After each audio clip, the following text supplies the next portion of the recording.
Ezekiel Chapter 7. Ezekiel Chapter 7. Continuing with, boy, the Jewish people getting literally beaten up by Ezekiel and by God.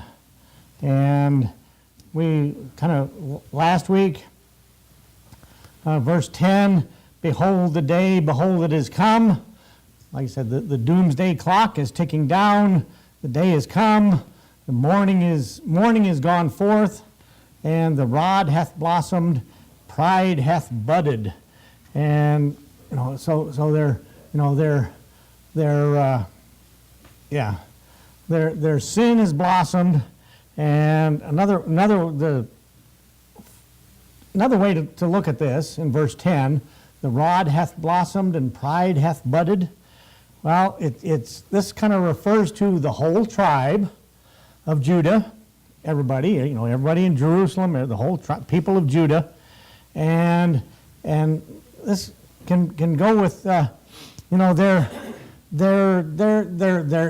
people blossomed into proud luxuriance, if you will.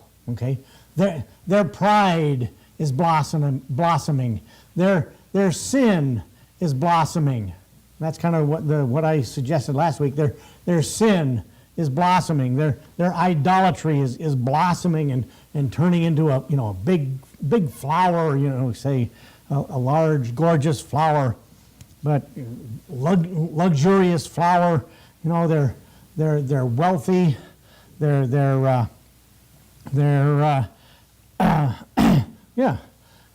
doing well, and of course now they also get it.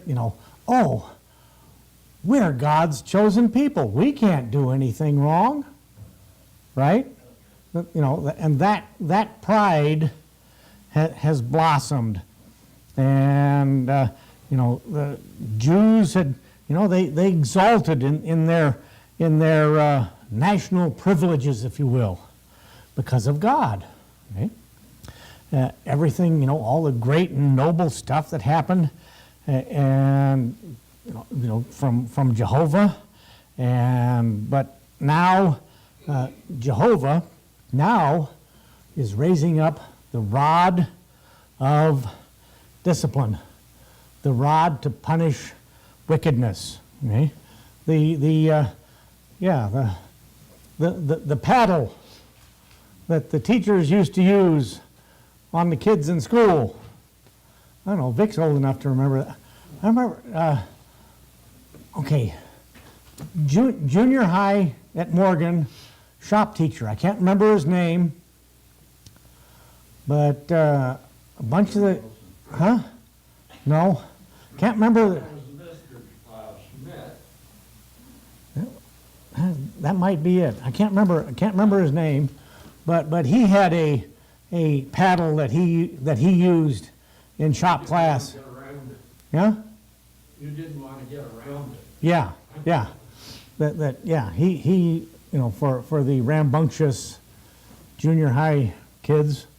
Yeah. Well, that's kind of the picture here. Here is the rod. Okay, their sin, their pride has blossomed, and now the rod of punishment is going to blossom, if you will. Pride hath budded. And verse 11, this is where we left off last week. Violence is risen up into a rod of wickedness. Okay? And again, this is the, spare the rod, spoil the child, all that sort of, yeah.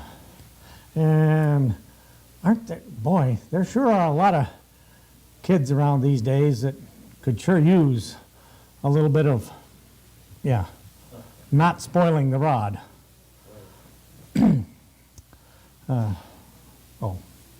Well, I did have to, especially the millennial snowflakes.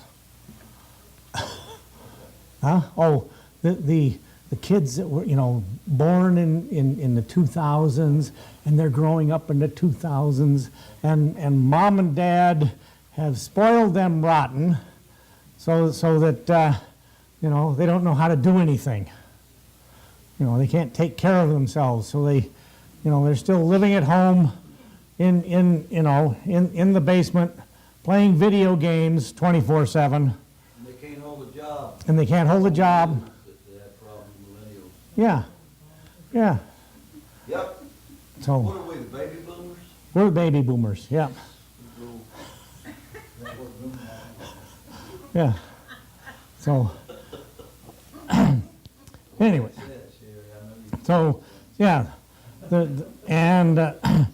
violence has risen up into the rod of wicked. None of them shall remain, okay? Nor of their multitude. Remember, 2/3 of the Jewish nation are going to die very soon, if they haven't already. Nor of their multitude, nor of any of theirs. Okay? Neither shall there be wailing for them. When Nebuchadnezzar moves in at this time, at this particular part of the book, there's 3 to 4 years left before Nebuchadnezzar moves into Jerusalem and destroys Jerusalem and kills anybody that's there. They've already taken the best ones captive in the previous raid, right? Daniel and his friends and all of those that were taken captive. Okay? They're in Babylon. There's this whole community of Jewish people in Chebar that Ezekiel is preaching to that are captives, that are slaves. Okay?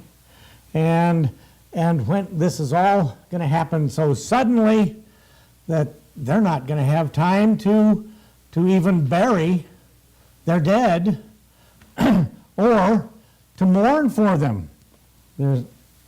Either shall there be wailing for them, no mourning. And it's going to be, in God's fury and his anger and his wrath. And again, repeating verse 12, the time is come, the day draweth near, time's getting short, the doomsday clock is ticking down, and let not the buyer rejoice, nor the seller mourn. Okay, now, if they may have, somebody before Nebuchadnezzar comes in and takes over, somebody may, Jewish family may decide to sell the house. They want to move up to a bigger place. Find a fixer-upper or go out and do some house flipping. Buy another house and flip it. And anyway, but here, so they sell their house. So the seller, okay, he's got his money. The buyer, he's got a new house, but now, the buyer can't rejoice. Nebuchadnezzar moves in and destroys everything. That brand new house that somebody bought, Nebuchadnezzar comes in and wipes it out. Okay? Burns it down, turns it into rubble. Okay? And the seller, now he's taken prisoner. He's in captivity. Well, what's he going to get out of it? He doesn't get anything out of it. So, and he doesn't have any time to mourn over his loss. See, his old house just got destroyed. His new house, if you will, it gets destroyed. Right? So nobody is going to benefit here. Seller isn't going to benefit. Buyer isn't going to benefit. Nobody is benefiting here. There's no good that's going to happen here. For wrath, that extreme anger is upon all the multitude thereof. It's on everybody. And again, For the seller shall not return to that which is sold. Well, he's not going to be able to go back to his old house because it's destroyed. Whatever future house he was going to buy, he's not going to not return to that which is sold, although they were yet alive. Now, okay, the buyer and the seller, they may have survived. Remember, a third of the nation survives. They are pursued by the sword. They are taken into captivity. Okay? But a third of the nation survives. So they're still alive. But, now, where are they going to go? Okay? And I just happen to, there've been stories about, the Japanese that were interred during World War II. And, they had a large Japanese community down there in Yakima. And they, during, at the start of World War II, and they all got shipped off to internment camp over there, Montana? Yeah. And I think during World War II, my dad was in the Army. He may have been a guard in California at one of these camps. Possibly. I don't know for sure. That's just a guess, but he may have been because see, he didn't get, my dad didn't go to, overseas to combat zone because he was an orphan. Yeah, but that's kind of the idea. Now, when that happened, they're saying that only about 10% of the former Japanese population in Yakima ever returned. Yeah, very small percentage ever returned, and that is, same kind of picture here. Okay, what are they going to return to? Destroyed houses, and a lot of the Jewish people never returned. Okay, so although they were yet, for the vision is touching the whole multitude thereof, everybody, which shall not return, neither shall any strengthen himself in the iniquity of his life. Okay? You have iniquity in your life, you have sin in your life, okay? You are not going to be made stronger by your sin. Okay? Your sin will not make you strong. Your sin will just tear you down and beat you down and weigh you down. You're not going to be strengthened. Plus, again, the survivors, anybody any Jewish people that may still be in the land are dirt poor, barely able to scratch out a living at all. Okay? The ones that were transported to Babylon are slaves, dirt poor, can't scratch out a living, just living on what their slave masters may provide them, and that's it. Okay? So their iniquities are just gonna beat them down. Neither shall any strengthen himself in the iniquity of his life. And verse 14, they have blown the trumpet. Okay, the warnings are out there. Isaiah is warning them. Daniel is warning them. Jeremiah is warning them. All of the previous prophets before that warned them. The trumpet sound to call them to arms. For the battle, okay, that's been blown. The alarm has been sounded, and they've blown the trumpet even to make all ready, but none goeth to the battle. Okay, nobody's there to go to battle. No army. The army gets wiped out, pretty much. For my wrath is upon the whole multitude thereof, is upon all the multitude thereof. Okay? The sword is without. And the pestilence and the famine within, inside, outside the city gates of Jerusalem during this siege, outside, Nebuchadnezzar's armies are there with the sword, killing everything in sight, everybody in sight, and they weren't picky about who they killed. No, they didn't worry about politically correct, side occurrences. So men, women, and children. Okay, they didn't worry about incidental damage, side damage. Killed everybody. Okay? So nobody left to go to battle. Wrath is upon the sword without, and anybody still inside the city gates of Jerusalem during this siege. Okay?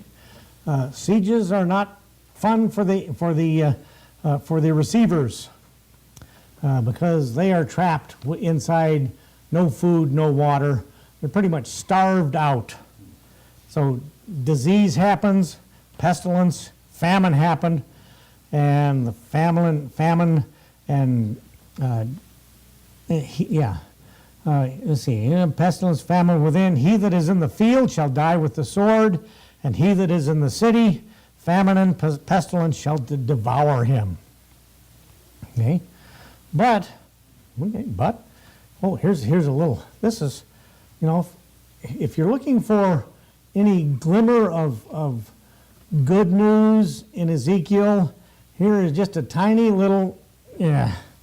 It's not much, but they that escape of them shall escape. Okay, some of them shall escape, and shall be on the mountains like doves of the valleys. Okay? They'll be able to escape. They'll be able to get away. Okay? But this picture of doves on the mountains. A dove that like my herd of doves that I have, in our neighborhood. If something happened, down here in the valley, and they were able to escape, maybe fly up into the mountains, okay, they would still be in sad shape up in the mountains because they're not used to, if you will, colder temperatures and all of that stuff, the mountaintop type deal. So they would be kind of lost. Okay? And that's the picture here. On the mountains like doves of the valleys, all of them mourning. Okay? And so they're now the ones that escape, they're all mourning, they're all crying, they're all weeping. Okay? But everyone for his iniquity. They're mourning because of their sin. And they need to be mourning because of their sin. And all hands shall be feeble. It would be harder for the doves from the valley to find the kind of food that they like up in the mountains. Okay? That's harder to find. So they're going to be hungry. They're going to be weakened. Famine, pestilence, disease. Okay?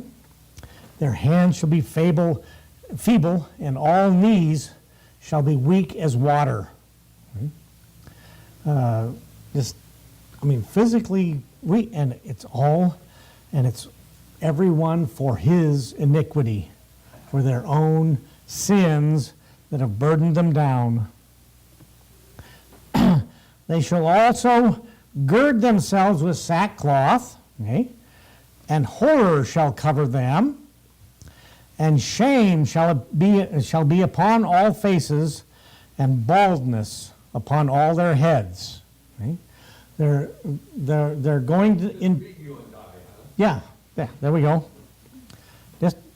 There we go. Baldness upon their heads, and they're in shame because of their iniquity. They're mourning because of their iniquity. It's all because of their sin. Okay, and actually, if we were Jewish, there, Vic, well, we would be in trouble because baldness is actually kind of forbidden for the Jewish men. In a situation of mourning. Okay, yeah, we'd probably be all right because it's When their heads were shaved, the men with King David, they were sent back to shave. Yes. And remember, Ezekiel was told to shave his head. Okay? So, but back in Deuteronomy chapter 14, okay? Deuteronomy chapter 14 and verse 1, ye are the children of the Lord your God. Okay? Ye shall not cut yourselves. Okay? This is kind of, huh? Wish you'd have told me that. Yeah.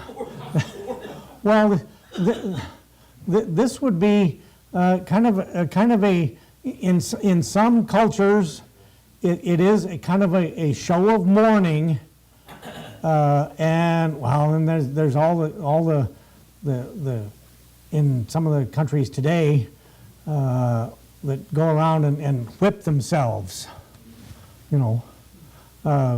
in penance for, but that's forbidden. Okay? They're cutting themselves. This is a sign of mourning in some cultures. Okay? Nor make any baldness between your eyes for the dead. Okay? So, it's forbidden. Okay? But now, gird themselves with sackcloth.